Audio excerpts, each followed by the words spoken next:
I think it kind of taps into one of the themes really with these other titles is FOMO. I think marketers all around, not FOMO in terms of shiny objects necessarily, but like, what am I missing in my strategy that I don't know? This is Slice and Dice, a show for B2B marketers who are looking to get inspiration from the best content available. But what is the best content?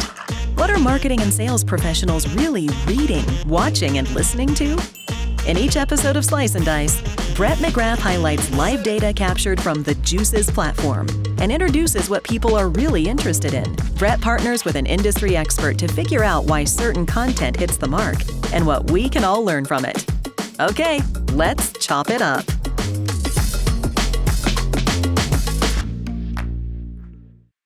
What is up, everyone? This is Slice and Dice, the first episode. I'm your host, Brett McGrath, Vice President of Marketing at the Juice. Today, we are going to explore the top 5 highest performing pieces of marketing content on the Juice in 2022. I am not going to do it alone, although this is the pilot or the first episode. I have a co-pilot with Will. I'm joined by Elizabeth Irvine, who's the Vice President of Marketing at MarketMuse.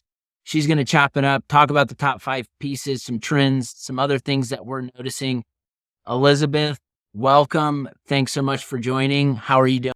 Great. Excited to be here. Thanks for having me. So maybe to get started, all of this data comes from the Juice platform. If you are not familiar with the Juice is a content curation platform for B2B marketing and sales professionals and the distribution channel for brands who want to reach them. All this data in the top 5 that we're going to be reporting on. So this is tracking the engagement actions taken by members engaging with content on the Juice platform. Also calculated into this are things like bookmarking, favoriting, and sharing of content. I also want to call out the data is filtered by job function. So the data used here is specifically for anyone who has a job function in marketing. So let's get into top 5 pieces. I'll go through these and then we're going to spend some time talking a little bit about them. So from descending order down, number 5, shout out Customer Camp, shout out Caitlin. She had 2 pieces on here, so she knows what she's doing with promoting her content on this piece was awesome. I loved it. She uses Casper mattress and uses what Casper's doing as an example. I'm a Casper customer, so that certainly resonated. We'll maybe spend a little more time on number 4, which is 225 plus content strategy resources to help you up your content game. This comes from the MarketMuse team. It is an article. There's the volume of tips, advice, the curation is insane. So Elizabeth, this piece is coming from your team. I'd love to know just maybe from start to finish, like why did you create this piece? What was going on with your team when you decided to do it? And just kind of what sort of results and how have you all been using it? This was an accumulation of a few different things. We would host Ask Me Anything sessions in our Slack community after a webinar with the speaker from that webinar to continue the conversation and expand the audience for that conversation. And one of the questions we would always ask is, what are you reading? What books do you always recommend? That kind of question. And the material that we got from that was just so wonderful. And we realized that we had so much that we could share. We also have an internal learning channel in our Slack where a lot of material is shared, and we have required reading for new hires that come in and events that we are dedicated to. So we just realized that we had all of this stuff, and our audience would probably benefit from that too. So we just kind of put it together, and we were able to highlight some of those contributors as well.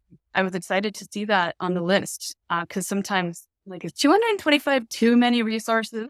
It's too much for one week, but apparently not. Well, I think what's cool, what I observed from this piece and what's an interesting strategy, I think like it wasn't always 225. Like you all were like, I think layering in new advice to it. So when you do that, you refresh the piece. And then obviously we all know the Juice, SEO, everyone likes content refreshes. maybe talk a little bit about that. Like, we oftentimes produce a piece of content, maybe do some distribution, and then we forget about it, but maybe share a little bit about just like the evolution of this piece and the like always kind of republishing it with new content. Yeah, and I can speak to sort of the broader strategy there. When there's some events in this piece. And so if we just published this piece and didn't come back to it, whether it was annually or semi-annually, it would be really obvious how outdated it was.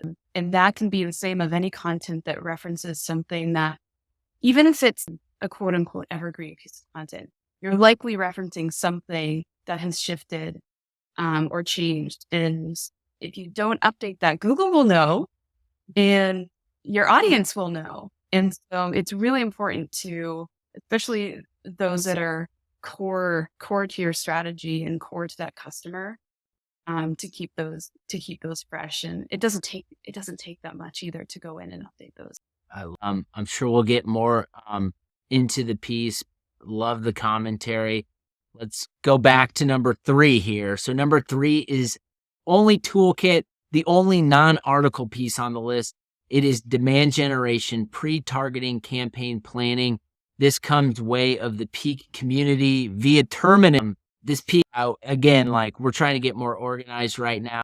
I've looked at just a planning document. I think just its relevancy probably leads it to the position that it is today. Number 2, the 7 tools for digital marketers. This comes from Crimson Park Digital. It is an article. I read through it, and my primary takeaway was marketers love new tools. They love people suggesting new tools. I think that is a big reason why this piece has performed so well in the juice. Number 1, spoiler alert a little bit earlier, my bad on that, but we have another one from customer. Shout out Caitlin. It is the ultimate guide to buying triggers, how marketers can use the trigger events to reduce costs and drive sales. I just read the headline of that and I'm like, if I see that, I'm going to click it and probably read it. What are your thoughts on that, Elizabeth? How could you not want to reduce costs and drive sales? Tell me how to do that. Yeah. So obviously 2 long-time marketers here. It's like that resonates, and I'm sure obviously it resonated with everyone else on the platform. So maybe getting into this a little deeper, Elizabeth, I'd be curious, based on the 5 piece, what sort of surprises did you have? Was there anything that stood out? I mean, I think I am surprised that it's mostly articles.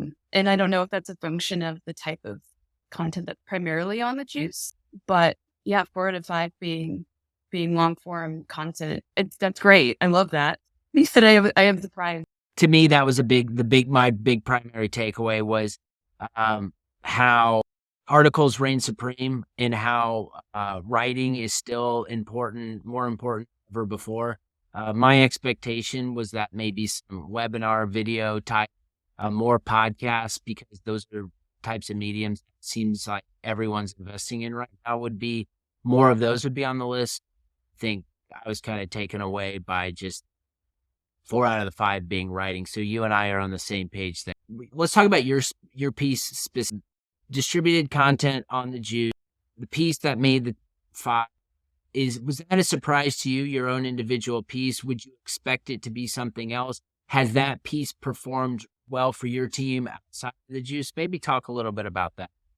It has. And I wasn't surprised necessarily because I know where it ranks in with our pieces altogether, but I think it kind of taps into kind of one of the themes really with these other titles is FOMO. I think marketers all around, not FOMO in terms of shiny objects necessarily, but like, what am I missing in my strategy that I don't know? I think marketers know that they don't know everything, especially if you're managing a lot of functions. So something like the juice is really great because you're able to kind of keep up. And something like buying triggers, I think that would attract marketers because they're probably not speaking those words regularly. Like, wait, buying trigger. What are my buying triggers? And I loved how that content outlined some examples to kind of get marketers thinking. So I think FOMO is probably one of the consistent themes in these for me. Top 7 tools. Like, am I using those top 7 tools or a competitor of those tools? What's not in my strategy? And that's, I But think, 225 resources. Nobody's going to read all 225, but maybe there's something in there that is going to feel. no doubt about it. I hadn't thought about the FOMO element of it, but FOMO is super powerful and couldn't agree more. I think for me, what stood out was just there's this in all the pieces in some level, there's this sentiment of like better understanding the people that we are trying to reach out. I think the more that we can have resources and consume content to help educate us on what our peers are doing to better understand their own customers. Usually it's not always apples to apples what someone publishes, but I find like strategy, process, tactics, usually there's a thing or two when I'm listening to a podcast, watching a video, reading an article that I can think about when I'm working with my sales team, when I'm creating new content. Again, we're all in this era of trying to do more with less right now. So the more that we can understand the behavior of our customers before we do the thing, the likelihood of the outcome going the way we want it to probably goes. Yeah, and the marketing landscape and strategy and tactics evolves so quickly that if you're able to see something that you may be missing in your strategy and can fill in that gap. So from the other perspective that you just mentioned, creating content for your customers, right now with resources being thin, it's so important because you may be able to leverage something in this article that can completely change conversions in your funnel or an area that you just hadn't thought of because you're using playbooks that you've used before. So how can you keep up and just make sure that you're doing everything you can? I love it. No doubt about it. I'm curious, looking at your piece on this list, does it present any opportunities for you? Is anything by knowing that because your piece of content was one of the top 5 performing pieces of content on the Juice, does it make you think about opportunities with that piece a little differently? Maybe talk to me a little bit about. Yeah, I think an opportunity here is to slice and dice this up into persona specific or industry specific segments that, this one is the general 225 content strategy resources. But what would we create for someone just starting a content strategy role at a new company? What are the 10 things that they need that will help them kick off their 90-day plan without a hitch? That kind of thing. So like, how could we create other segments of this in a more targeted way? Whenever we as marketers get specific and try to speak to a persona and not just speak to marketers, typically it works a lot better. I know that it is a challenge. It takes more time, energy, and resources. Maybe on that note, just how do you make sure your content evolves to be able to do that? It needs to be able to do that all the time? Is it a balance talking to like marketers at a high level and then drilling down? Like, how do you think about that at MarketMuse? It's a good question, and it is hard because you're trying to get stuff out, but you also want to make sure that every piece has a purpose. What are we really trying to accomplish? What are we trying to accomplish with this piece? And what do we expect it to do for our customer? And if you strategize like that around each piece, it's going to be more focused versus trying to tick a box of like, we need to get this, this content out. Inevitably it's going to be higher quality, and you'll see more engagement from it. So the focus has helped a lot in trying to create content for 5 personas. You're going to scratch the surface for all of them. Whereas that focus in making sure that we address all of their pain points in as many places in the funnel as we can and as many physical places as we can, we're going to have a more likelihood of getting them. We've talked a lot about media types, content, data. Maybe we wrap this up. Based on all of this, what would your primary takeaway be based on everything you know now about the top 5 highest performing pieces of content on the Juice? I think putting your customer first, it's obvious. It's so easy to say, but doing takes a lot of time. There's a lot of intention around prioritizing your customer and removing assumptions as to where they are and the challenges they face. I really love the way that Customer Camp told their story in the beginning of those articles.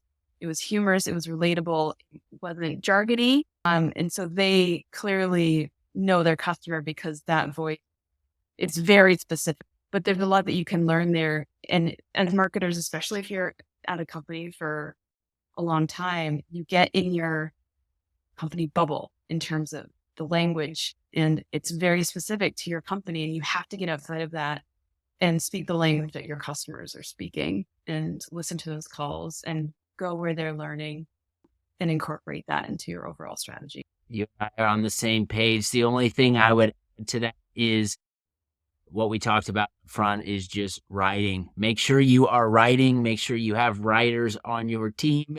It still matters, not only from a content perspective, website messaging. I think so often it's easy to get swept up in new content trends and focus energy there, but writing still prevails, especially on the juice based on these results. So don't sleep on writing, which is something I never thought I'd say until right now. Absolutely. Right away. Yes, right away. Well, that is a wrap. I want to thank Elizabeth from MarketMuse for being the guinea pig, joining on the first episode of Slice and Dice. And also a big shout out to Motion, who is our partner in producing this show. There will be many more episodes to come. Stay tuned and Thanks for checking out this episode of Slice and Dice. The data referenced in the show is powered by The Juice. Start searching the world's largest library of sales and marketing resources by signing up for free at thejuicehq.com. And this show is produced by Motion, a done-for-you podcast agency for small, scrappy B2B tech marketers. To learn how you can launch and grow a podcast for your company, visit motionagency.io.